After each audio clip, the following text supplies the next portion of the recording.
नमस्कार मित्रों, आज हम बात करेंगे नल चंपू।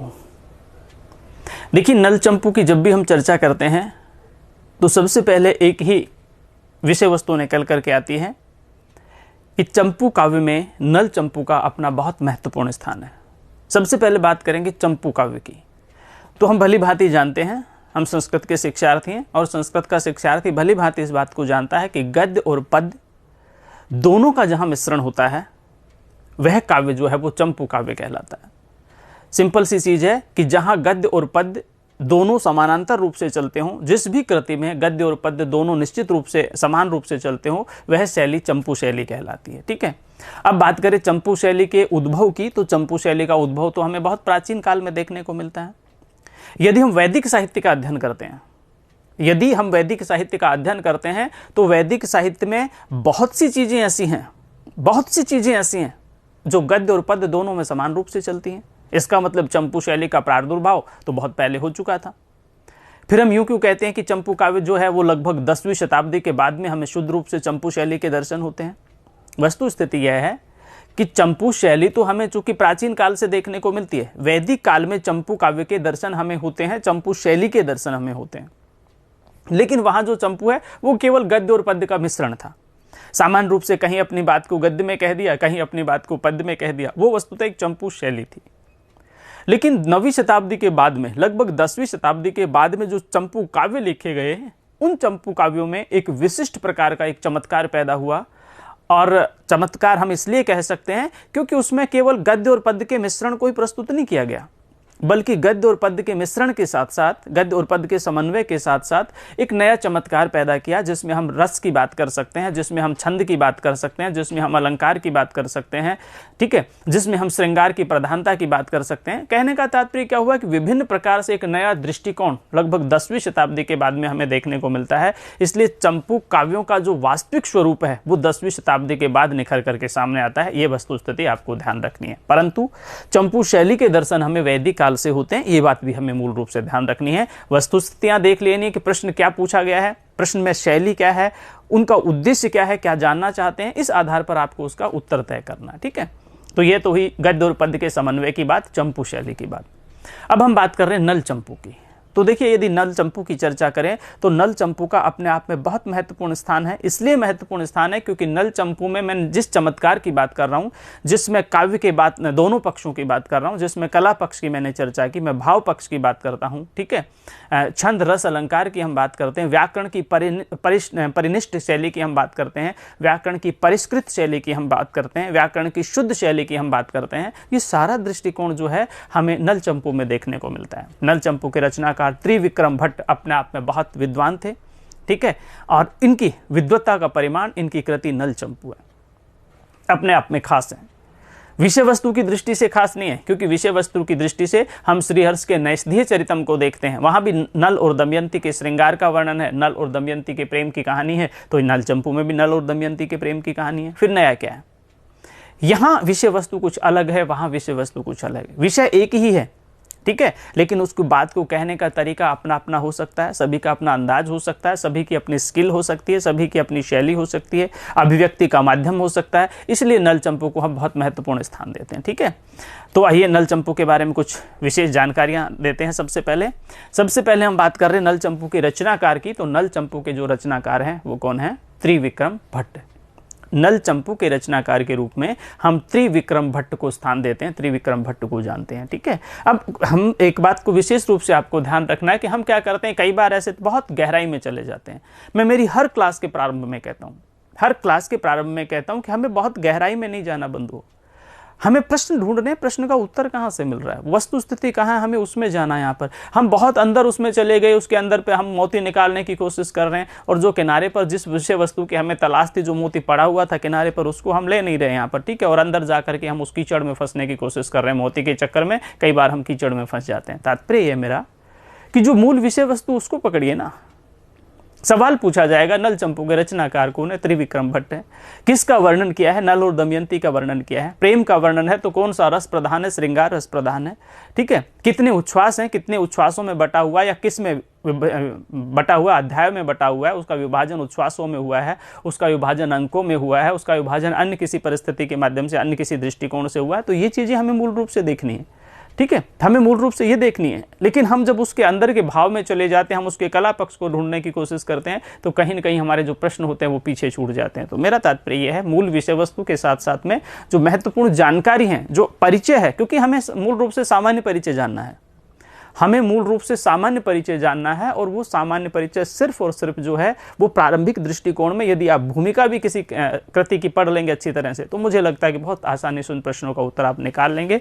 तो मेरी बात पर गौर करना, क्योंकि मैं ये नहीं कहना चाहता कि आप गहराई में प्रवेश मत कीजिए, अगर आपके पास समय है तो कीजिए, अगर आपके पास समय है तो गहराई में प्रवेश कीजिए, परंतु जो मूल विषय वस्तु है उसका आकलन जरूर कीजिए, उसके रचनाकार को जानिए, उसके मतलब विभाजन को जानिए, किसमें हुआ है, कितने उच्छ्वास हैं, यदि उच्छ्वासों में बटा हुआ है तो। ठीक है, प्रधान रस कौन सा है, अंगी रस कौन सा है, अंग रस कौन सा है, अलंकार कौन सा है। ठीक है, ये सारी छंद कौन सा है, इन सारी चीज़ों के बारे में आप ध्यान रखें। यदि पात्र हैं तो पात्र की चर्चा करेंगे, श्रुतशील का नाम आया है तो वो कौन थे, बाहुक का नाम आया है तो वो कौन थे। ठीक है, किसके साथ राजा नल का जो है मतलब वो युद्ध होता है, या राजा नल किसका शिकार करने के लिए जाते हैं, कुछ छोटी छोटी सामान्य जानकारियां हैं। प्रश्न का उत्तर तो यहीं से मिलेगा, बाकी आप उसमें गहराई में प्रवेश कीजिए, मैं उसको मना नहीं कर रहा हूं, परंतु मैं सिर्फ ये आपसे निवेदन करता हूं कि पहले इन चीज़ों को आप समझ लीजिए, उसके बाद जो है आप जितना भी अंदर प्रवेश करना चाहें, सातों उच्छ्वासों में प्रवेश कीजिए, उससे कोई तात्पर्य नहीं, कोई फर्क नहीं पड़ने वाला। ठीक है, वो आपका ज्ञान है, ज्ञान मतलब निश्चित रूप से प्राप्त करना चाहिए आदमी को, लेकिन एग्जाम की दृष्टि से भी जो पहले का जो ज्ञान है उसको भी आसानी से आपको प्राप्त करना चाहिए। आइए मूल विषय वस्तु की चर्चा करते हैं। त्रिविक्रम भट्ट राष्ट्रकूट मतलब वंशीय इंद्रराज के आश्रित थे। तो सबसे पहले सवाल बनता है कि भाई त्रिविक्रम भट्ट जो है वो कौन से राजा के आश्रित थे। ठीक है, तो ये इंद्रराज राजा के आश्रित थे, ये आपको स्पष्ट दृष्टिकोण दिखाई दे रहा है। सवाल यहां से बनेंगे, मैंने कहा सवाल यहां से बनेंगे। ठीक है, हो सकता है आपको ज्यादा अनुभव रहा मुझसे, लेकिन जितना मैं जानता हूं, जितना मैं 3 दशकों के अनुभव की अपने की बार बार चर्चा करता हूं, उस आधार पर आपसे मैं अपनी बातें अनुभव शेयर करने की कोशिश करता हूं कि जो सामान्य परिचय है वहां से ढूंढिए प्रश्नों को सामान्य परिचय ढूंढिए। कई बार आपको लगता है कि नहीं यहाँ नहीं, बहुत डीपली आएगा, हो सकता है आपका अनुभव ज़्यादा हो। यदि आप 1 साल पढ़ करके या सिर्फ नेट क्लियर करने के बाद भी आपका अनुभव इतना डेवलप हो गया कि पिछले 30 सालों के अनुभव को आपने नज़रअंदाज कर दिया, तो हो सकता है आप सही हो। यहाँ पर कहीं ना कहीं आपका प्रश्न का उत्तर सही होना चाहिए। हम अपने आप को गलत साबित करने के लिए तैयार है, कोई फर्क नहीं पड़ेगा, परंतु सामान्य विषय वस्तु आपको जरूर ध्यान रखनी है। इंद्रराज के आश्रित थे। इस राजा का राज्याभिषेक करंडक नगर में 772 विक्रमी संवत में हुआ था। नल चंपू में बाणभट्ट तथा गुणाढ्य का उल्लेख होने से तत्परवर्ती तथा भोजरा तथा नल चंपू का श्लोक उद्धृत किए जाने से तत्पूर्ववर्ती होना निश्चित होता है। अभी देखिए 2 बातें यहाँ पर। ठीक है, आप जानते हैं इस लेवल पर आने के बाद, लेकिन फिर भी मेरा दायित्व बनता है बताना, पूर्ववर्ती पहले वाले, परवर्ती बाद वाले, पूर्ववर्ती पहले वाले, परवर्ती बाद वाले। क्वेश्चन में मतलब लैंग्वेज में शैली पूछी जाएगी कि इनमें से किसके परवर्ती थे। त्रिविक्रम भट्ट जो हैं, इनमें से कौन से राजा के परवर्ती थे, या नल चंपू के रचनाकार इनमें से कौन से राजा के उत्तरवर्ती थे।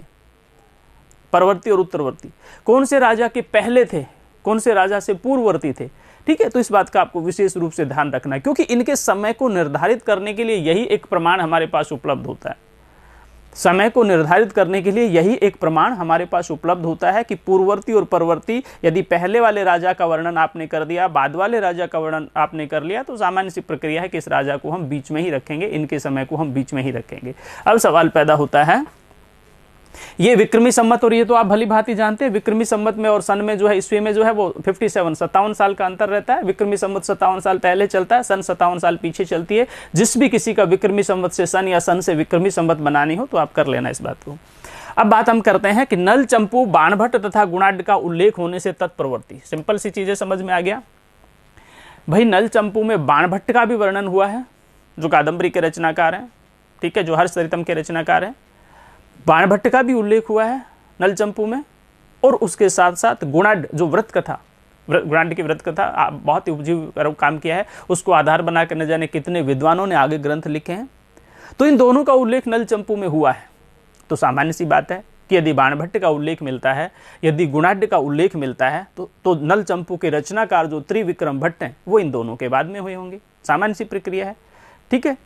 तो एक तो ये पैदा बात होगी, हमारा सवाल पैदा हो गया कि गुणाढ्य का उल्लेख होने से तत्परवर्ती यानी उनके बाद का, ठीक है, किन किन के बाद का, गुणाढ्य के बाद के और बाणभट्ट के बाद के। अब सवाल पैदा होता है, भोजराज द्वारा नल चंपू का श्लोक उद्धृत किए जाने से तत्पूर्ववर्ती होना निश्चित है।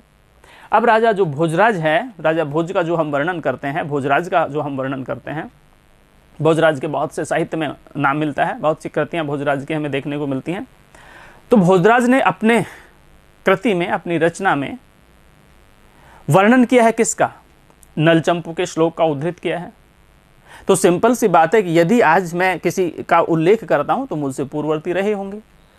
तो भोजराज ने यदि अपनी कृति में नल चंपू का या त्रिविक्रम भट्ट का उल्लेख किया है तो सामान्य सी बात है कि भोजराज से तो ये पहले रहे थे।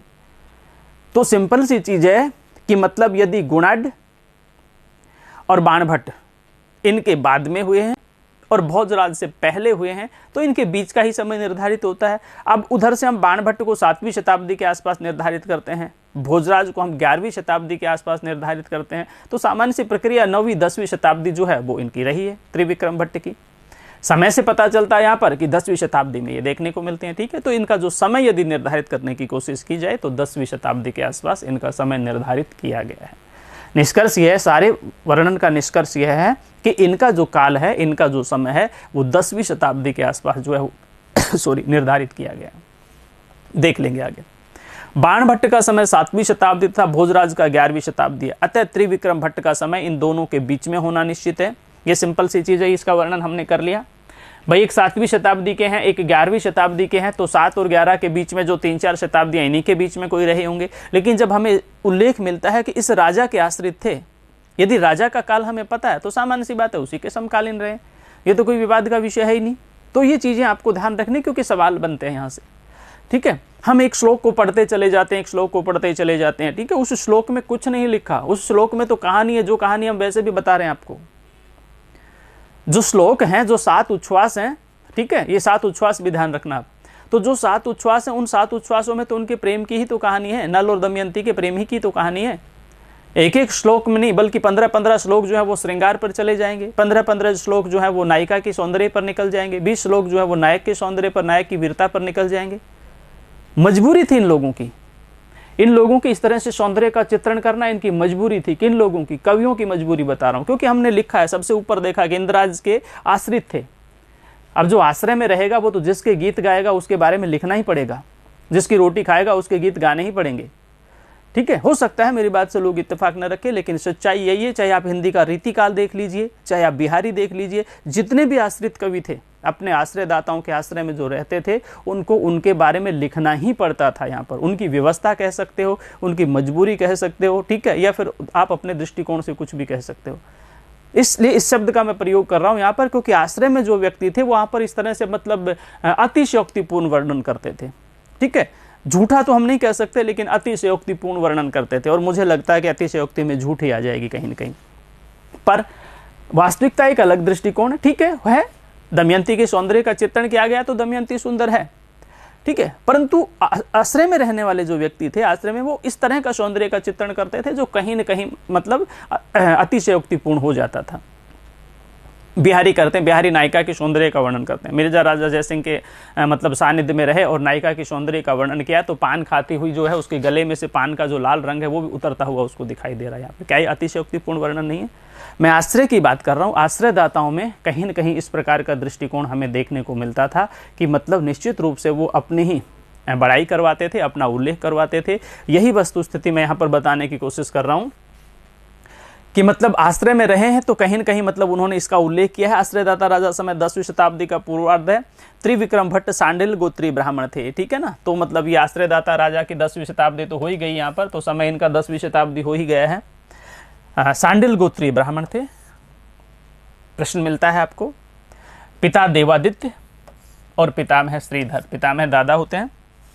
यह परिचय नल चंपू के प्रथम उच्छ्वास के 11वें श्लोक से हमें प्राप्त होता है यहाँ पर, इसलिए कोई विवाद ही नहीं रह गया इसमें। ध्यान रखना, पिता का नाम जो है परदादा का यानी दादा का नाम है, ठीक है, पितामह यानी दादा का नाम है, पिता का नाम है, ये नल चंपू से ही हमें मिलता है। और हमने कहा कि बाणभट्ट के बाद तो ये परंपरा हमें देखने को मिली ही मिली है। बाणभट्ट के बाद तो संस्कृत विद्वानों की ये परंपरा हमें देखने को मिली ही है कि निश्चित रूप से जो है विद्वानों ने, रचनाकारों ने अपना परिचय दिया है, अपनी कृतियों में अपना परिचय दिया है रचनाकारों ने यानी विद्वानों ने। तो ये जो दृष्टिकोण है निश्चित रूप से आपको देखने को मिलता है। ठीक है, अब शांडिल्य वंश का वर्णन भी इन्होंने किया है, यानी अपने वंश का वर्णन इन्होंने स्वाभाविक रूप से किया है, क्योंकि जिस वंश में व्यक्ति पैदा होगा तो अपने वंश का वर्णन तो बढ़ा चढ़ा के भी कर सकता है, और ये तो बड़ी अच्छी चीज है, इसमें कोई बढ़ा चढ़ाने की बात नहीं। अपने वंश का वर्णन करना ये तो एक स्वाभाविक प्रवृत्ति है। जन्नी जन्म भूमि से स्वर्गादपि गरीयसी, तो जो है उसका वर्णन करने में कहाँ बुराई है।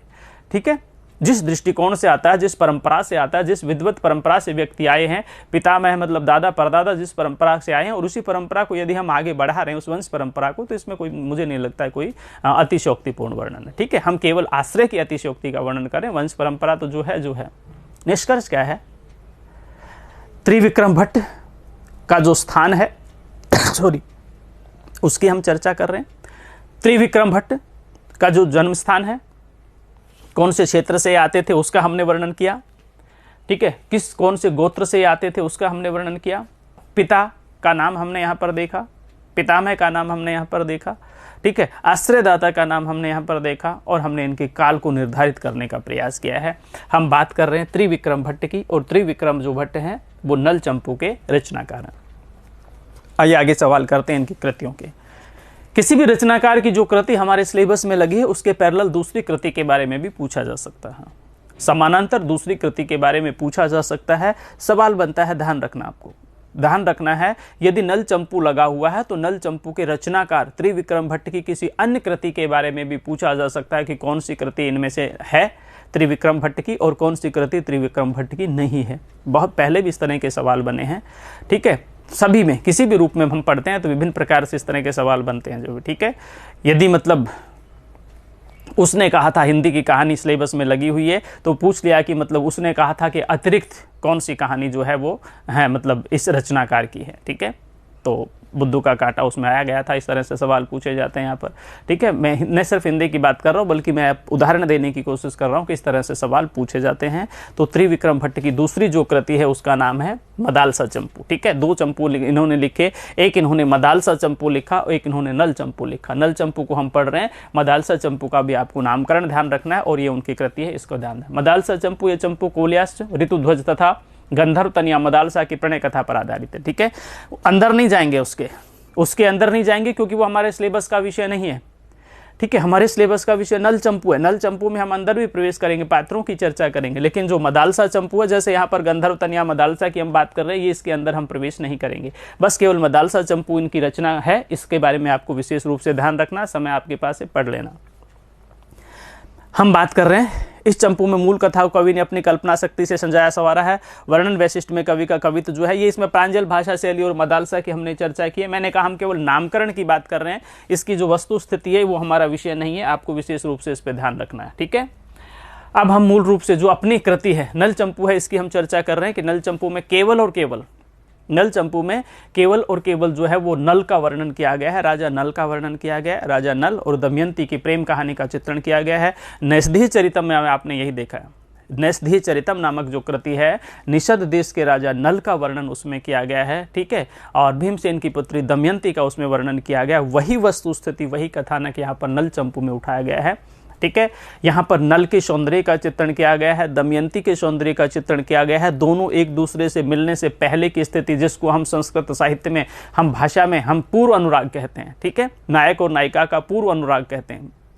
पूर्व अनुराग मतलब मिलने से पहले की उत्कंठा, उस उत्कंठा को यहाँ पर दर्शाया गया है। और मूल रूप से 7 उच्छ्वासों में विभक्त सवाल बनता है, ध्यान रखना आपको। ठीक है, नल चंपू जो है कितने उच्छ्वासों में बटा हुआ है, तो 7 उच्छ्वासों में नल चंपू जो है विभक्त बटा हुआ है। और एक खास बात नल चंपू में आपको यह ध्यान रखने की कहानी पूरी नहीं होती।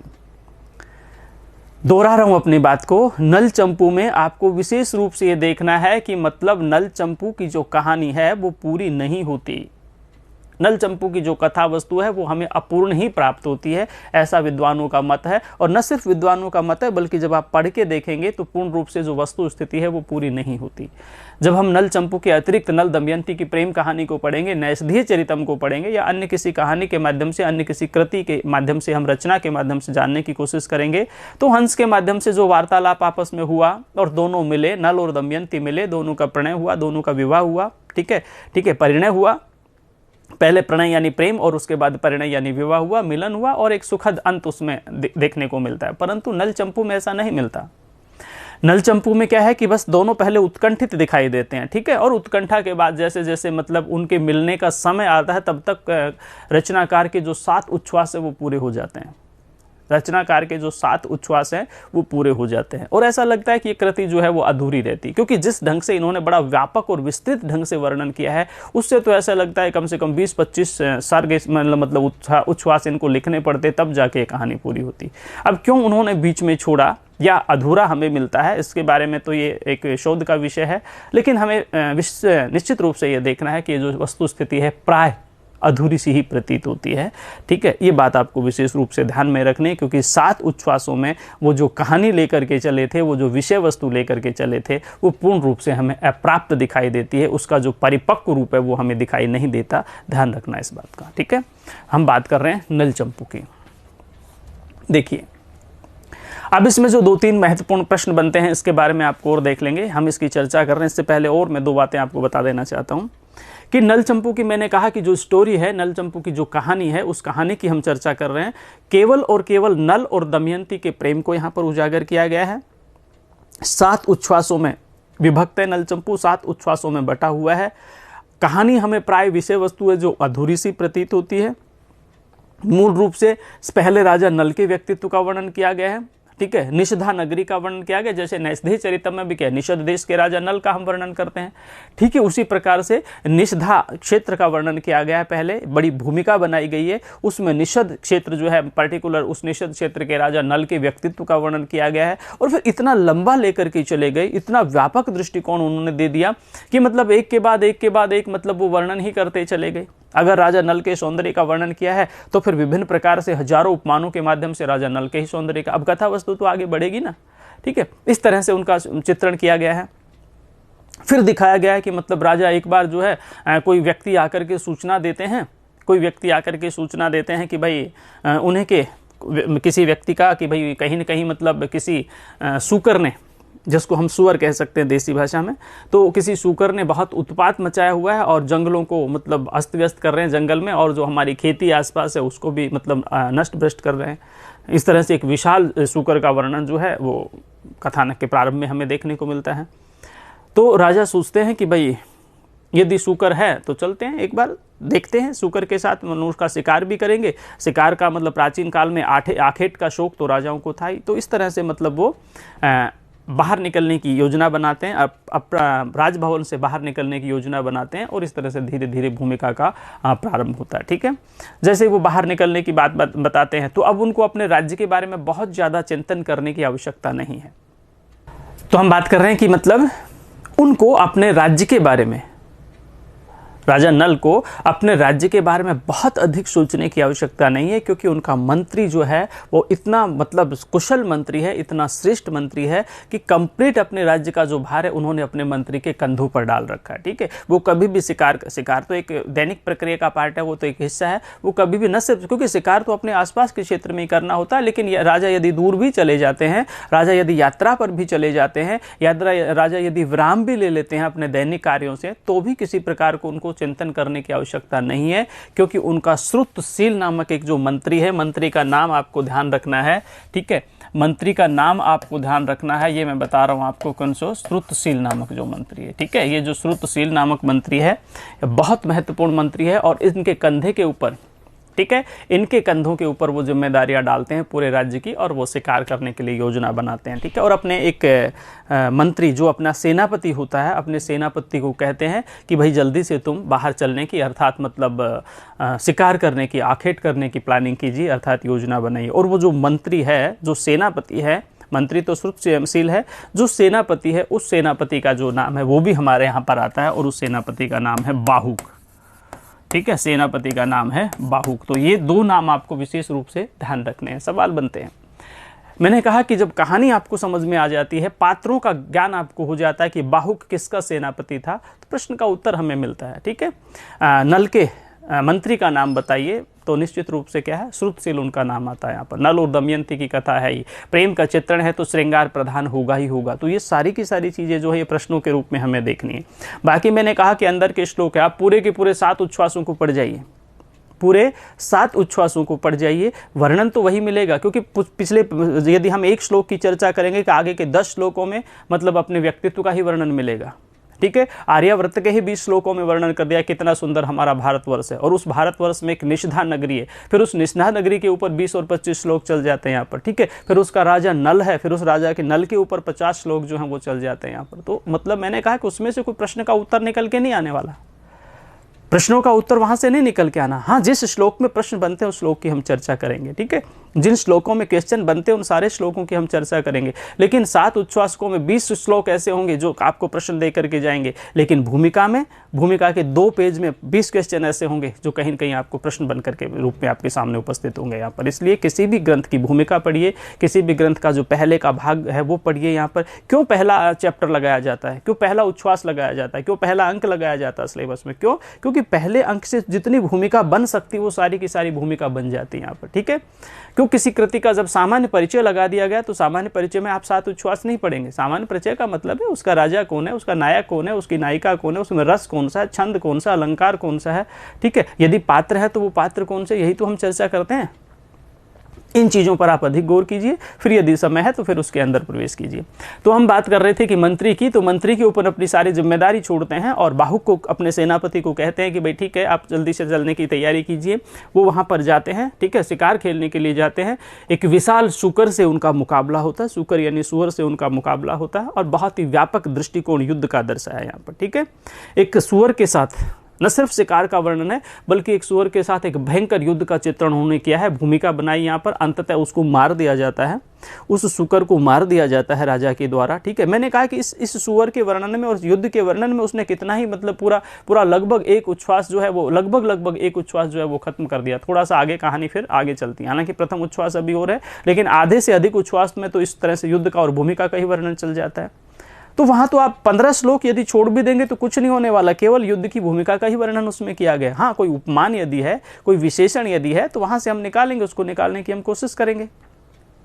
ठीक है, अब हम चर्चा कर रहे हैं कि जब उस सूकर को मार दिया गया तो फिर जैसा कि एक सामान्य मनोविज्ञान, उसके बाद किसी शीतल छाया में, पेड़ की शीतल छाया में बैठते हैं राजा और मतलब आराम करते हैं, विश्राम करते हैं, और वहीं पर एक फटे पुराने वस्त्रों में, एक जीर्ण शीर्ण वस्त्रों में, विभिन्न प्रकार से एक ऐसा मतलब फटा पुराना सा कोई झोली लटक रही है और मतलब वृक्षों की छाल टाइप के वस्त्र उन्होंने पहन रखे हैं, जीर्ण शीर्ण उसकी अवस्था है, जैसे मान लो भिक्षा पर अपना जीवन यापन कर रहा हो, इस तरह से कोई व्यक्ति वहाँ पर राजा के पास आता है। जब राजा के पास आता है, गुजरता है जंगल में, तो राजा भी संयोग से, क्योंकि शांत तो बैठे ही थे, शांत चित्त तो था ही राजा का, शिकार से निवृत्त हुए थे, यहाँ भी अभी शीतल छाया थी और मनोविनोद का भी मन राजा का रहा होगा।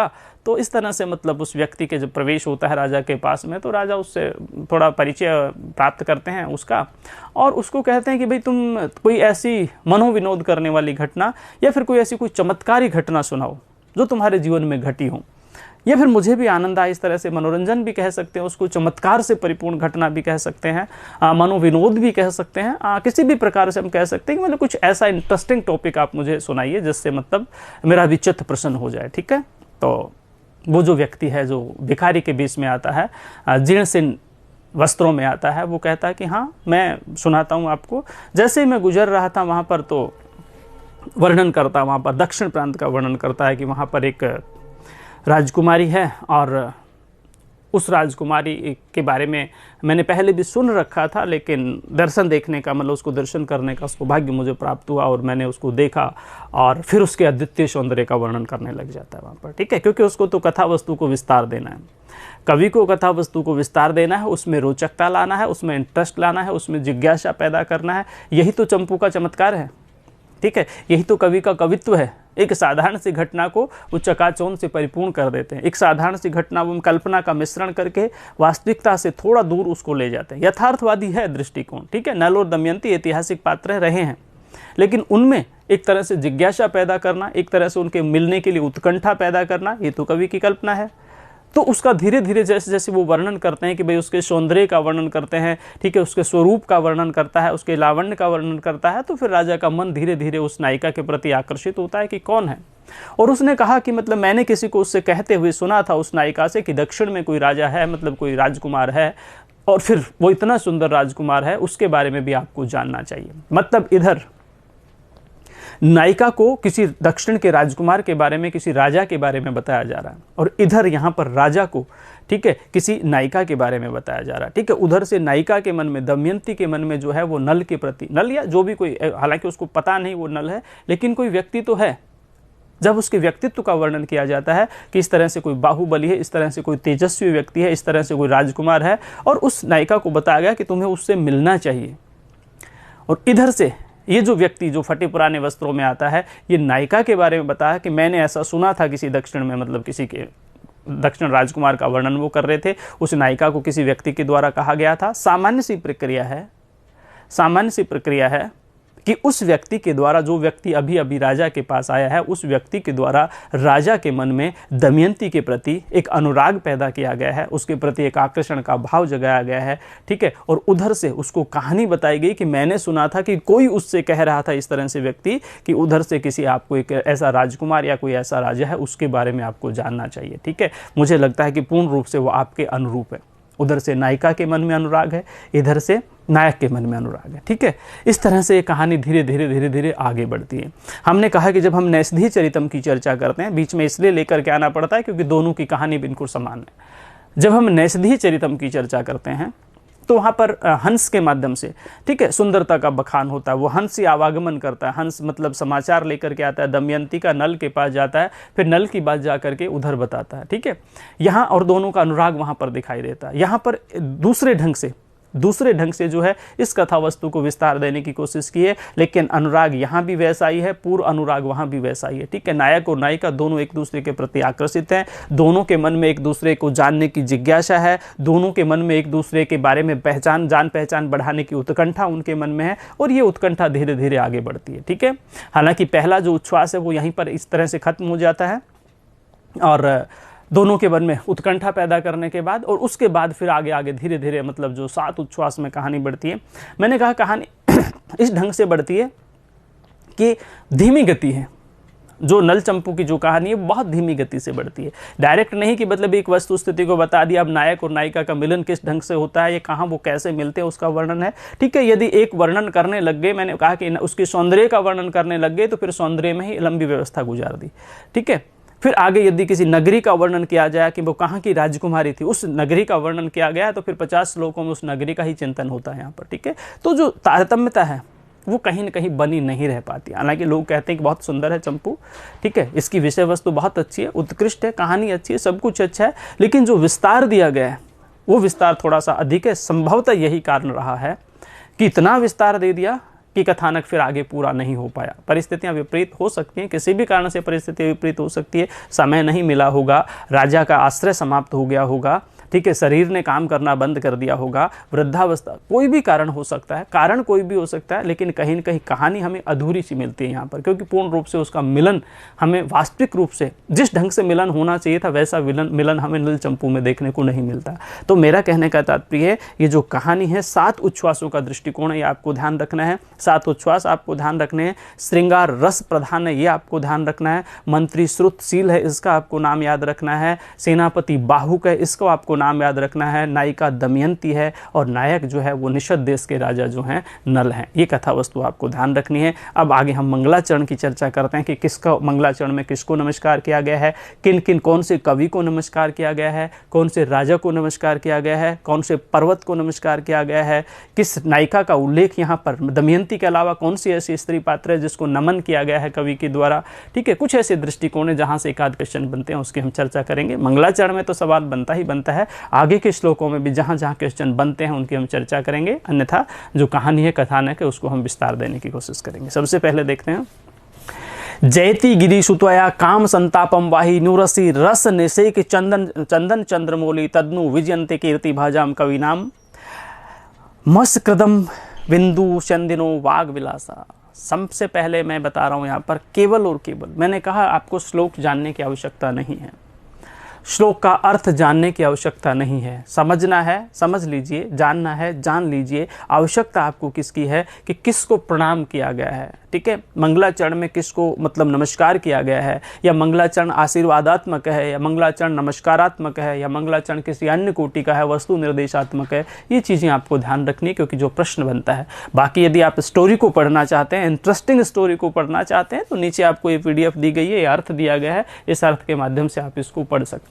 सबसे पहले हम देखते हैं कि गिरिपुत्री पार्वती के काम बाण से उत्पन्न ताप से तप्त वक्ष स्थल पर चंदन रस सिंचन के समान जो भगवान चंद्रमौली हैं, वो सर्वोत्कृष्ट हो तथा कीर्ति प्राप्त कवियों की वाणी को विलास सर्वोत्कृष्ट हो, जो बार बार अमृत बूंद बहाने में समर्थ है। अब यहाँ पर प्रणाम किसको किया गया है, सवाल पैदा ये होता है कि नमस्कार किसको किया गया है, चंद्रमौली को नमस्कार किया गया है। चंद्रमौली, चंद्रमा है मस्तक पर जिसके, समास कौन सा बनेगा आपको ध्यान रखना है। चंद्रमा है मस्तक पर जिसके, बहुव्रीहि समास, चंद्रमौली यश है। तो हम बात कर रहे हैं प्रणाम किसको किया गया है, चंद्रमौली को किया गया। अब देखिए इसकी शैली देखिए, थोड़ा सा कठिन है, चंपू शैली है, गद्य और पद्य का मिश्रण है। लेकिन नल चंपू जो अपने आप में कठिन इसलिए बन जाता है क्योंकि नल चंपू में दो चीजें साथ साथ चलती हैं। एक सामान्य अर्थ चलता है, फिर एक दूसरा अर्थ चलता है, जिसको हम मतलब अन्य अर्थ के रूप में ले सकते हैं, जिसको हम प्रतीकार्थ के रूप में ले सकते हैं। एक शब्द शक्ति अभिधा के रूप में चलता है, एक व्यंजना के रूप में चलता है, ठीक है। कभी इस पक्ष में तो कभी उस पक्ष में, कभी हमें दो पक्षों को साथ लेके चलना है। हम नमस्कार नदी को कर रहे हैं, लेकिन अंदर से हम उसका तात्पर्य कुछ और है, ठीक है। हम सामान्य रूप से नायक और नायिका का वर्णन कर रहे हैं, लेकिन उनका तात्पर्य कुछ हो रहा है। ये दो चीजें एक साथ चलती, इसलिए थोड़ा सा टफ हो जाता है। सवाल मुद्दे की बात करते हैं, सिंपल रूप से किसको प्रणाम किया गया है, शिव को प्रणाम किया गया है, शिव को नमस्कार किया गया। अब चूंकि शिव को नमस्कार किया गया, इसलिए नमस्कारात्मक कोटि का मंगलाचरण हो गया। अगर अपने इष्ट देव को नमस्कार किया जाता है तो नमस्कारात्मक कोटि का मंगलाचरण हो जाता है। अब डायरेक्ट नहीं कहा कि मैं शिव को नमस्कार करता हूँ। पार्वती के हृदय में काम की जो ज्वाला पैदा होती है, पार्वती के हृदय में जो कामनाओं की ज्वाला पैदा होती है, उन कामनाओं की ज्वालाओं के ऊपर मतलब सिंचन करने वाले, अमृत से उन ज्वालाओं को शांत करने वाले जो चंद्रमौली है, ऐसे चंद्रमौली को मैं प्रणाम करता हूं, मैं नमन करता हूं। डायरेक्ट ही कह दे कि भाई पार्वती के प्रिय भगवान शिव को हम प्रणाम करते हैं, लेकिन कवि की प्रतिभा दिखाई नहीं देती, ठीक है।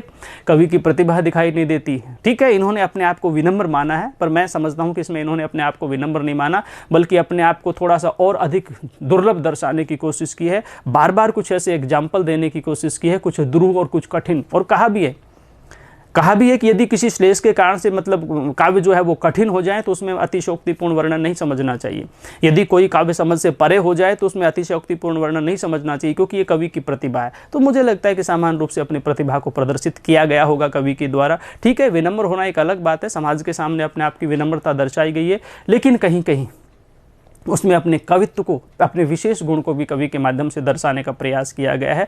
काव्य की दृष्टि से यदि देखें तो काव्य सामान्य होना चाहिए, अति चमत्कार उसमें उत्पन्न नहीं होना चाहिए, क्योंकि यदि अति चमत्कार उसमें उत्पन्न हो गया तो सामान्य व्यक्ति की पहुंच से वो दूर हो जाता है। हम बात कर रहे हैं चंद्रमौली के नमस्कार की। सबसे पहले कहा कि जयति गिरिसुतायाम कामम संताप, ठीक है। गिरिसुता को प्रणाम, अर्थात मैं गिरिसुता को नमस्कार करता हूँ, ठीक है। और उसके साथ साथ मैं किसको प्रणाम करता हूँ, मैं शिव को भी प्रणाम करता हूँ, जिस गिरिसुता के, ठीक है, हृदय में काम की तप्त है, ठीक है, उसको शांत करने वाले, चंदन के रस के समान, ठीक है, अमृत के रस के समान उनको शांत करने वाले मैं शिव को भी प्रणाम करता हूं। हमें यहाँ पर अर्थ नहीं समझना है, ठीक है। समझ में आ रहा वो एक अलग विषय है, पाठ इसमें अर्थ में समझ रहे हैं, उस कथा वस्तु को विस्तार देने के लिए अर्थ का ध्यान रखना बहुत महत्वपूर्ण है, समझ में आना चाहिए, ठीक है। मैं ये नहीं कह रहा कि अर्थ नहीं समझना है, मेरा तात्पर्य यह है कि जो प्रश्न बनते हैं उन प्रश्नों पर हमें अधिक गौर करना है। अर्थ तो समझ में आ ही रहा है, क्योंकि हमें इसका अक्षर से अनुवाद नहीं करना है कि इस पंक्ति का अर्थ क्या हुआ, चंद्रमौली कौन है, चंदन क्या है, रस निशेष क्या है, ध्यान नहीं देना है, ठीक है। समझ में आ गया, नॉर्मल सी प्रक्रिया है,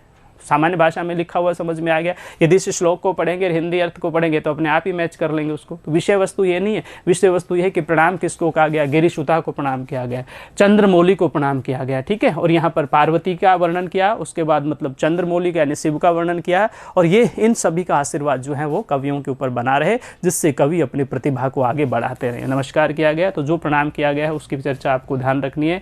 किस किस की बताई मैंने, पार्वती की बताई और मैंने शिव की बात बताई। नमस्कारात्मक कोटि का अगाधांतम परिस्पंदम विबुधानंदन मंदिरम वंदे रसांतराण प्रौढ़म स्रोतम सारस्वतम महत। ठीक है, अब यहां पर वर्णन किया है। मैंने कहा कि दो पक्षों में चलता है, एक बार समझाने के लिए आपको दो पक्ष दिखाए, बाकी हम एक ही श्लोक की चर्चा करेंगे, मतलब एक ही रूप की चर्चा करेंगे। हम जो वास्तविक स्वरूप है हम उसी की चर्चा करेंगे अपने काव्य में, लेकिन यहाँ ये डबल डबल अर्थ इनके होते हैं, ये समझाने के लिए केवल एक श्लोक में ऐसा हमने वर्णन किया है। तो देखिए नदी पक्ष में क्या करें, सरस्वती नदी के उस स्रोत को प्रणाम करता हूँ जो गंभीर आवर्त से प्रौढ़ है, जो देवताओं के लिए हर्ष स्थान है या राजहंसों का हर्ष स्थान है, जो पृथ्वी के अंदर ही बहती है। ठीक है, अगाधांतम परिस्पंदम विबुधानंदम मंदिरम वंदे रसांतरारम प्रौढ़म स्रोतम सारस्वतम महत। ठीक है, यानी देवी सरस्वती की आराधना की गई। यहाँ पर एक सरस्वती नदी के रूप में हम इसको देखते हैं, एक सरस्वती देवी के रूप में हम इसको देखते हैं। ठीक है, नदी के रूप में हमने देखा, सरस्वती वाणी पक्ष में देखिए, विविध अर्थ या बल से, गूढ़ अर्थ बल या अर्थ गांभीर्य से, जो अत्यंत कर्ण स्फूर्ति विशेष उत्पन्न करने से प्रौढ़ है, जो विद्वानों के आनंद का स्थान है, विविध श्रृंगारादि रसों से परिपूर्ण है, ऐसी कवि वाणी की बहती धारा को प्रणाम करता हूँ। वंदे रसांतरारम प्रौढ़म स्रोतम सारस्वतम महत। ठीक है, मैं सारस्वत की वंदना करता हूं, मैं सरस्वती की वंदना करता हूं। जो लोगों के मनो मस्तिष्क पर था, जो प्रौढ़ बुद्धि वाले जो व्यक्ति हैं, जो परिपक्व बुद्धि वाले जो कवि हैं, उनके हृदय में निरंतर ये सरस्वती की धारा बहती रहती, मैं उस सरस्वती को प्रणाम करता हूं। मूल रूप से तो हम उसी सरस्वती की बात कर रहे हैं, विद्या की देवी सरस्वती की बात कर रहे हैं, लेकिन यदि हम इसको नदी पक्ष में देखते हैं तो सरस्वती की देवी जो मतलब हृदय, क्योंकि सरस्वती को वैसे भी हम अंतः सलीला कहते हैं। जीके में हमने देखा सरस्वती अंतः सलीला, पानी उसका बाहर नहीं दिखा करके अंदर पृथ्वी के अंदर बहता हुआ दिखाई देता अंतः सलीला। ठीक है, तो जो नदी पृथ्वी के अंदर बहती है, बाहर नहीं प्रकट होती, मैं उस नदी को प्रणाम करता हूँ। और जो सरस्वती विचारधारा विद्वानों के हृदय में अंदर बहती है, बाहर प्रकट नहीं होती, मैं उस विचारधारा को प्रणाम करता हूँ, मैं उस सरस्वती को प्रणाम करता हूँ। दोनों रूप में आप किसी भी लेंगे, लेकिन मूल रूप से हमें नदी पक्ष से कोई लेना देना नहीं, हम देवी सरस्वती की आराधना कर रहे हैं। तो पार्वती की आराधना मिलती है, शिव की आराधना मिलती है, देवी सरस्वती की आराधना मिलती है, ये आपको विशेष रूप से ध्यान रखना है। ठीक है, ये विशेष रूप से जो ध्यान रखना, प्रश्न बनते हैं हम उनकी चर्चा कर रहे हैं, भाव क्या है हम उसकी बात नहीं करते। ठीक है, हम तो नमस्कारात्मक में किसको नमस्कार किया, वाणी को नमस्कार किया है अब, और उससे पहले पार्वती और शिव को नमस्कार किया है। पार्वती को पहले, शिव को बाद में, ये भी ध्यान रखना। किम कविस्तेन काव्यम किम कांडेन धनुष्मते परस्यम हृदय लग्नम घूर्ण्यति यदिच्छते। कवि के काव्य को सुनकर लोग आनंद परवश होकर झूमने लगते हैं तथा बाण लगने के पीड़ा के कारण सिर व्यग्र उठता है। यदि काव्य सुनकर लोग झूमने न लगे तो काव्य की व्यर्थता है, यदि बाण लगने पर भी लोगों का मस्तिष्क व्यग्र न उठे तो बाण की व्यर्थता है। अतः कवि का काव्य तभी सफल है जब इसे सुनने वाले लोग झूम उठे। क्या कहना चाहते हैं कवि? कवि ये कहना चाहते हैं कि जैसे एक बाण के मतलब एक बाण लगते ही व्यक्ति या जीव जो भी है जिस पर बाण लगता है वो घायल हो जाता है, महसूस करता है कि हाँ बाण लगा है। ऐसे किसी कवि का एक एक शब्द जो है वो एक एक शब्द इतना व्यापक होता है, हृदय में स्थान बना लेने वाला होता है। ठीक है, इसलिए मतलब जैसे बाण लगते ही व्यक्ति व्यग्र हो उठता है, इसी प्रकार से मतलब काव्य का बाण लगते ही अर्थात कानों में काव्य का एक शब्द पड़ते ही व्यक्ति झूमने लग जाए, ऐसा काव्य होना चाहिए। यहाँ पर कहना क्या चाहते हैं कवि कि मेरा जो काव्य है, ठीक है लोगों ने नहीं कहा लेकिन मैं स्वतंत्र रूप से कहता हूं, कवि ये कहना चाहता है कि मेरा जो काव्य है वो इस तरह से लोगों के मन में एक मतलब उन्मद पैदा कर देगा, एक मदमस्त कर देगा व्यक्तियों को। जब हम इसको पढ़ेंगे तो आप झूम उठेंगे। यहाँ पर ऐसा काव्य होना चाहिए और मेरा भी काव्य ऐसा ही है, ऐसी कवि की मान्यता है यहाँ पर। ठीक है, तो यहाँ पर ये भूमिका बनाई गई अपने काव्य की श्रेष्ठता के लिए।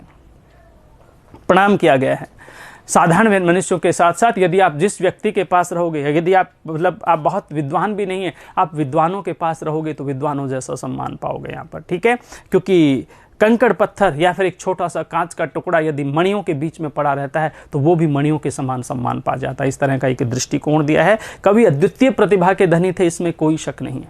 अद्वितीय प्रतिभा के धनी थे, इसमें कोई शक नहीं है। ठीक है, परंतु उन्होंने अपने काव्य को कठिन बनाया, इसमें भी कोई शक नहीं है। यहाँ पर दो दो रूप दे करके, दोहरी दोहरी भाषा बोल करके अपने काव्य को कठिन बनाया। ठीक है, इसमें कोई शक नहीं है। विद्वत था, विद्वता एक अलग बात है, लोगों का मनोरंजन एक अलग बात है। श्रृंगार रस को सामान्य रूप से भी कहा जा सकता है, लेकिन श्रृंगार रस को थोड़ा सा द्रुह रूप में इन्होंने प्रकट करने का प्रयास किया है। श्लोक देखते हैं क्या कहता है श्लोक कहता है कि रोहणम सुक्तम रत्नानाम वृंदम वंदे विपश्चिताम यन मध्य पतितो नीचे काचो अपि उच्चरमणीयते। यहाँ पर वही वर्णन किया गया कि सुवासित रत्नों के उत्पत्ति स्थान और विद्वानों के समूह को प्रणाम है, जिनके मध्य पड़ा हुआ कांच भी उच्च मणि की कोटि में आ जाता है। अब यहाँ पर हम क्या करते हैं कि रोहणम सुक्त रत्नानाम वृंदम वंदे विपश्चितानाम, हम महान लोगों की वंदना करते हैं। हम महापुरुषों की वंदना करते हैं, हम श्रेष्ठ लोगों की वंदना करते हैं और फिर श्रेष्ठ लोगों की तुलना कर दी। पहले हमने बताया कि पार्वती की आराधना होती है, फिर शिव की आराधना होती है, फिर सरस्वती की आराधना होती है, फिर विद्वानों की आराधना होती है। विद्वानों को भी नमन किया गया कि हम उन सभी विद्वानों को नमन करते हैं जिनके मन से अच्छे भाव निकलते हैं, जो महान सूक्तियों के रचनाकार हैं, जो महान वचनों के रचनाकार हैं। ठीक है, हम उन महापुरुषों को भी प्रणाम करते हैं। ठीक है, और उनके साथ रहने से सामान्य व्यक्ति जो है वो भी कहीं न कहीं विद्वता को प्राप्त हो जाते हैं, इसलिए भी हम उनको प्रणाम करते हैं। और ऐसे विद्वता को प्राप्त हो जाते हैं जैसे कांच का टुकड़ा मणियों के बीच में आने के बाद मणियों के समान ही शोभा पाता है। यही बात कही है कि यन मध्य पतितो नीचे काचो अपि उच्चर्मणीयते, जिसके बीच में पड़ा हुआ कांच का टुकड़ा भी कहीं न कहीं उच्च मणि के समान शोभा पाता है। ऐसे महापुरुषों को भी हम नमन करते हैं। तो यहां पर केवल और केवल अभी प्रणाम की बात चल रही है। ठीक है, किस किस को प्रणाम हुआ आपको ध्यान रखना है। ठीक है, आगे की बात करते हैं। यहां पर देखिए, शैदूषणापि निर्दोषा सखरापि सो कोमला नमस्तस्मै कृतायेन रम्या रामायणी कथा। यहां पर ठीक है, अब यहां पर विभिन्न प्रकार की जो रचनाएं होती है उसमें कुछ कठोर चीजें भी होती हैं, उसमें कुछ विनम्र चीजें भी होती है। थोड़ा विरोधाभास का वर्णन यहाँ पर कवि के द्वारा त्रिविक्रम भट्ट के द्वारा करने का प्रयास किया गया है। देखिए, सदूषणा अपि निर्दोषा, जो सदूषण होने के उपरांत भी निर्दोष है अर्थात दोषों से रहित है, और सखरा अपि सो, सखर यानी कठोर होती है, सैखरा अर्थात कठोर होने के उपरांत भी जो कोमल है। ठीक है, नमस्तस्मै कृता येन रम्या रामायणे, नमस्तस्मै कृता, हम नमस्कार करते हैं, कृता यानी करने वाले, येन यानी जिसके द्वारा, रम्या रामायणी कथा, जिसके द्वारा रमणीय रामायण की कथा का प्रणयन किया गया, अर्थात जिस वाल्मीकि के द्वारा बहुत ही रमणीय कथा का प्रणयन किया गया, जो कठोर भी है, जो कोमल भी है, जो दोषों से रहित भी है, जो दोषों से परिपूर्ण है, ऐसी रामायण की कथा का मतलब जिन्होंने वर्णन की, ऐसे वाल्मीकि को भी हम प्रणाम करते हैं। तात्पर्य निकालने वाले हो तो न जाने क्या क्या निकाल सकते हैं, तात्पर्य निकालने वाला हो तो श्लोक से न जाने क्या क्या निकाल सकते हैं।